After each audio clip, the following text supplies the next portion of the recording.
Hello friends, good evening. কেমন আছো তোমরা? আশা করছি অনেক ভালো আছো, সুস্থ আছো। বিকেলবেলা থেকে ভিডিওটা শুরু করছি। কোনো কারণে ভিডিওটা করতে পারিনি সারাদিন। আসলে প্রচণ্ড পরিমাণে ঠান্ডা চলছে, এই কদিন ধরে এত ঠান্ডা পড়ছে। তো যাই হোক, ছোট্ট একটি ভিডিও তোমাদের সঙ্গে শেয়ার করছি। আর এখন আমার মেয়ে ভাত খাচ্ছে। তোমরা ভাবছো যে বিকেলবেলা আমার মেয়ে ভাত খাচ্ছে? প্রায় 3:45 মতো বাজে। আর ও বিকেলবেলা কেন ভাত খাচ্ছে? কারণ ও স্কুল গিয়েছিল। স্কুল থেকে বাড়ি আসতে আসতে প্রায় 3:10 বেজে যায় বাড়িতে আসতে আসতে। আর আমার মেয়ে এমনিতেই প্রচণ্ড পরিমাণে লেটে খায়। তো এত লেট হয়ে গেছে যে প্রায় 4টে বাজতে যায়। তো খুব দেরি হয় ওর খেতে। তাই যাই হোক, ওর বাবা এসে খেলো। ওর বাবা কিন্তু একবার স্কুল থেকে এনে তারপরেই কিন্তু ভাত খেয়েছে। তো ওর বাবার খাওয়া হয়ে গেছে, অথচ আমার মেয়ের এখনও খাওয়া হয়নি। তো এই আর কি। আর এই যে আমার ছেলে ওর বাবার কোলে বসে দুষ্টুমি করছে, আদর করছে, অনেক কিছুই করছে। ও হেবি চিনেছে ওর বাবাকে।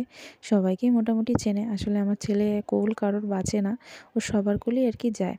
তো ওর বাবাকে যখন অনেকক্ষণ পর দেখে, কোলে যাওয়ার জন্য ঝাঁপিয়ে পড়ে। তো সেটাই আর কি। দেখো, আমি তো বসে আছি আর আমার খাওয়া হয়ে গেছে অনেকক্ষণ আগেই। তো মেয়েকে ওর বাবা বলছে যে তাড়াতাড়ি খা, কারণ আবার 5টার সময় পড়া আছে, সেটাই আর কি বলছিল। আর এদিকে আমার ছেলে আর ওর বাবা মিলে দেখো কত কিছু করছে, নাচ করছে, তারপরে আদর করছে, বদমাইশি করছে, কত কিছু করছে আমার ছেলে ওরা দুজনে মিলে। এই রকমই আর কি ওদের মধ্যে চলতেই থাকে। তো আমার মেয়েকে আমিও বারবার করে বলছি তাড়াতাড়ি খা, তোর পড়ার টাইম হয়ে যাচ্ছে। তো কী আর করবো, ওর এত দেরি হয়। ওকে আমি যতই বলি না কেন তাড়াতাড়ি করার খেতে, মানে ও কিছুতেই তাড়াতাড়ি খেতে পারে না। জানি না কেন। কবে ও তাড়াতাড়ি খেতে পারবে আমি নিজেও জানি না, আদৌ পারবো কি না। ঠিক আছে। তো এই আর কি। আর এই যে দেখো আমার ছেলের অবস্থা, ওর বাবার সঙ্গে আদর করেই যাচ্ছে দুজনে মিলে। আর তারপরে দেখো বিকেলের পরে মানে সন্ধ্যের পরে ওর বাবা গিয়েছিল জুতো কিনতে মেয়ের। আসলে মেয়ের স্কুলে সাদা জুতো লাগবে। তো এতদিন কালো জুতো পরে যেত বলে না ও অন্য লাইনে দাঁড়াতো। ওকে মানে ও শুধু না, অনেকেই আছে স্কুলের অনেক কিছুই মেনে আর কি আসে না, যেরকম ড্রেস। তো ও কিন্তু ড্রেস সব কিছু ঠিকঠাক পরে যেত, চুল বেঁধে যেত। যারা চুল বেঁধে না যেত তাদেরও অন্য লাইনে দাঁড়াতো। কিন্তু আমার মেয়ে সব কিছুই ঠিকঠাক করে যেত, শুধু জুতোটাই আলাদা ছিল, তাও ওকে অন্য লাইনে দাঁড়াতে হতো। তারপরে স্কুলের মিস একদিন বলেছে যে কবে তুই জুতো কিনবি? তো বলেছিল যে কিনবো।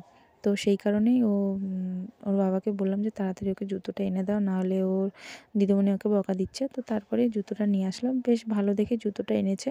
এর থেকে কম দামেরও ছিল, সেটা নাকি ভিজে গেলে আর কি মোজো ভিজে যাবে। এই জুতোটা নাকি ভিজবে না। জুতোটা বেশ সুন্দর। আর 300 টাকা মতো দাম নিয়েছে জুতোটা। বেশ সুন্দর, কিন্তু জুতোটা বেশ মানে কি বলবো, মোটা আছে, ভারী, মানে বুট টাইপের। আর এই যে তারপরে দেখো, এই যে রুটি নিয়ে এসছে ওর বাবা, রুমাল রুটি, মেয়ে খেতে চেয়েছিল বলে। আর এই যে মাংস, আর ওই পাশে বাটিতে থোড়। এটা কিন্তু আমার মা নিয়ে এসেছে।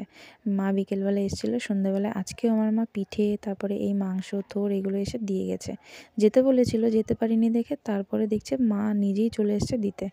তো এই আর কি। তো মাংস দিয়ে গেছে বলে ওর বাবা তার জন্য রুমাল রুটি নিয়ে নিয়ে আসলো। ঠিক আছে, মেয়ে খেতে চেয়েছে বলে। তো চলো, আজকের মতন ভিডিওটা এখানেই শেষ করছি। তো তোমাদের কেমন লাগলো জানিও। দেখা হচ্ছে নেক্সট একটা ভিডিওতে। Good night.